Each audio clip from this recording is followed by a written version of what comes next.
En el año 1979, Steven Spielberg estrenaba 1941, una disparatada comedia que a la larga se ha convertido en su mayor fracaso, si es que podemos llamarle fracaso.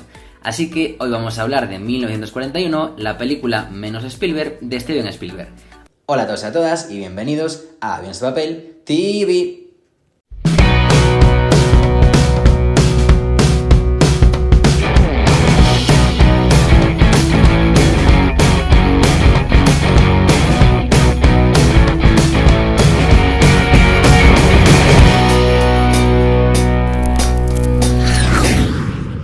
Como os estaba contando, Cuando hablamos de Steven Spielberg, lo hacemos del que, sin ninguna duda, es considerado uno de los mejores directores de todos los tiempos.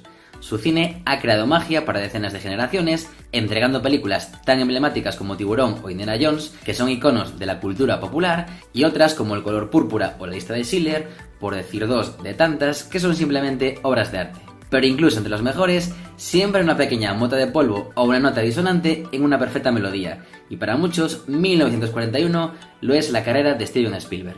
Y es que en cierto sentido, todo parecía abocado al fracaso, pues se juntó un director caprichoso, una estrella cocainómana y un guión que no hizo gracia a todo el mundo, y como resultado, dio una mastodóntica comedia que no hizo reír a casi nadie. Incluso dicen que el propio Steven Spielberg estaba tan seguro de que 1941 iba a ser un desastre que la noche del estreno en Estados Unidos, el 14 de diciembre del año 1969, voló a Japón junto a la actriz Amy Irving con el objetivo de casarse. Cuando el avión aterrizó en Tokio ya habían cancelado la boda. El propio Spielberg admitió que se había permitido muchísimos caprichos con 1941, pero simplemente porque se sentía inseguro con el material. Incluso confesó años más tarde que ni a él mismo le hacía reír, que no había hecho reír a nadie ni tan siquiera en el plató. Y es que Spielberg había inventado lo que se denominó como el blockbuster veraniego 4 años antes con Tiburón, y después deslumbró a la crítica con su película Encuentros en la tercera fase. Por lo tanto, se le ocurrió que podía rodar una comedia basada en un guión de Robert Zemeckis y Bob Gale, los artífices de Regreso al Futuro. 1941 llegó a España en marzo de 1980, 3 meses después de su estreno americano, y en cierto sentido no se entiende si la ola de humor que cambió a finales de los 70 el cine y la televisión americana. Películas como Aterriza como puedas resumirían a la perfección el componente paródico que un programa televisivo, como el mítico Saturday Night Live, había perfeccionado con inteligencia y frescura. Y por algo, dos de sus mayores estrellas, John Belushi y Dan Aykroyd, protagonizaban 1941. Hay que tener en cuenta que en aquella época el primero había reventado las taquillas y desencadenado la rebelión en todos los campus universitarios con The Model Americana. Por su parte, Aykroyd, fanático del blues, uniría música y apología de la destrucción en la película que rodarían juntos poco después, The Blues Brothers, conocida como Granujas a todo ritmo en nuestro país. Cuenta también que cuando Spielberg llevó el guión a Universal, su máximo ejecutivo, Ned Tannen, lo estrelló contra la pared diciendo que había pedido una película que se pudiera filmar, no el plan de batalla para invadir Europa. En cambio, en Colombia estuvieron encantados sin saber lo que se les venía encima. El director John Milius, guionista de Apocalipsis Now y célebre por llevar un fusil en los rodajes, figuraba como productor ejecutivo y co-guionista. Y es que sobre el papel, 1941 era una comedia desmadrada y mastodóntica que narraba, ni más ni menos, que una hipotética invasión poco después de Pearl Harbor del ejército japonés a la costa oeste de Estados Unidos y en concreto al epicentro de sus mitologías, Hollywood. Con un divertido arranque, quizás lo más salvable de la película, presenta a una chica bañándose en la playa con la música de Tiburón, solo que en vez de un escualo emerge un submarino capitaneado por Toshiro Mifune y Christopher Lee, encarnando a dos respectivos villanos, Nippon y Nazi.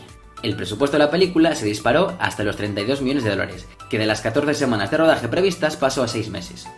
El director utilizó por primera vez en una gran producción una complejísima grúa Loma y un sistema de cámaras por control remoto que después usaría en busca del arca perdida. Incluso el propio Spielberg llegó a decir que les habría ido mucho mejor con 10 millones menos porque pasaron de tener un argumento a tener 7 subargumentos. Y también reconoce que en aquel momento era lo que quería: grandeza, poder y cientos de personas a su entera disposición y millones de dólares para usarlos a su antojo y a todo el mundo diciéndole sí. A todo esto, hay que recordar que en esta película, John Belushi encarna a un piloto loco, Will Bill Kelso, que asegura perseguir a los japoneses con su avión porque han bombardeado San Francisco. Y es que esa es la idea central de 1941, la paranoia bélica. Los habitantes de Los Ángeles creen que su ciudad será el próximo objetivo de los japoneses tras el bombardeo de Pearl Harbor. Y por si Steven Spielberg tenía poco con rodar colosales escenas de baile con cientos de extras, casas que se despeñan hacia el océano y una nave gigantesca que se precipita desde un muelle hasta el mar, también tenía que bregar con una estrella que se doraba en su caravana y que nunca se sabía sus diálogos con antelación.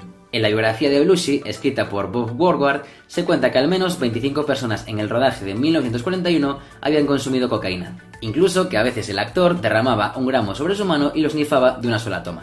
Y es que ni los niños cinéfilos como el general encarnado por Robert Stack, que llora en el cine viendo Dumbo, o la aparición de Sam Fuller dando vida a un fascista, ni las aparatosas escenas de acción en la era anterior a los efectos digitales, convencieron a un público norteamericano al que no le hizo gracia que le recordaran el estado de histeria que vivió ante la amenaza exterior, ya sea japonesa o comunista. Colombia obligó al director a cortar 30 minutos cuando presentó un montaje de 2 horas y media. Y las críticas no tuvieron piedad. El rollo del año llegó a titular el Washington Post, una farsa petulenta, agotadora y autodestructiva, o misil fallado de Spielberg. Otras críticas iban en la línea de tremendamente falta de gracia, como el kit de erección más extravagante con el que un niño tuviera que jugar y un tedioso John Belushi que agota el crédito de sus inicios.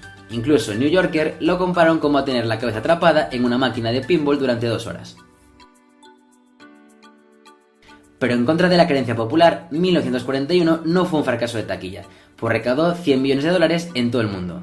Aunque si bien es cierto que sus cifras palidecen frente a otros estrenos de Steven Spielberg, a sus 36 años aprendió que a partir de entonces debía eliminar de sus películas aquello que pudiese albergar la más mínima duda en cuanto a aceptación comercial. Y mal no le fue, porque la siguiente película que dirigió fue Indiana Jones en busca del arca perdida.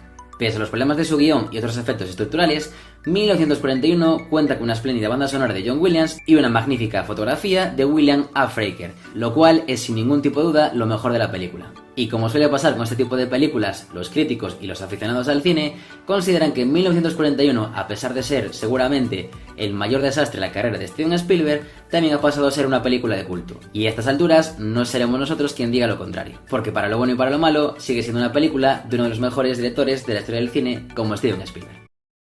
Y hasta aquí el vídeo de hoy. Nos vemos en el siguiente. Adiós.